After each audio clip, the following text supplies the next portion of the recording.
Құрылтай егерде үкімет заң жобаларын орындамайтын болса, құрылтай мүшелерінің кемінде 1/3 бастамашылық жасап, осы мәселені көтеріп, жаңағы құрылтайға шығара алады. Ал құрылтайдың кемінде 2/3 дауыс берсе, онда президентке үкімет мүшелерін босату туралы ұсыныс енгізіледі.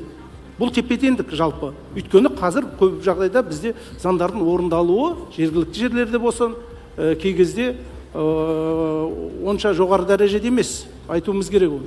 Сондықтан да негізі жақсы заңдар болатын болса, оның орындалуын қамтамасыз ететін болса, одан халыққа пайда келетін болса, халықтың мәселелерін шешетін болса, неге оны орындамасқа? Қаражат жоқ дейді кей кезде бір қаулылар дұрыс болмай жатады, кей кезде немқұрайлыққа салынып жатады. Сондықтан да міне сондай болу үшін осы тепе-теңдік қалыптасып отыр. Сонымен бірге құрылтайда үкіметтің есебін тыңдау, сонымен бірге жоғарғы аудиторлық палатаның есебін тыңдау қарастырылған. Міне ол есеп деген сөз бүкіл Қазақстанның қаражаты деген сөз ғой, былай қарағанда.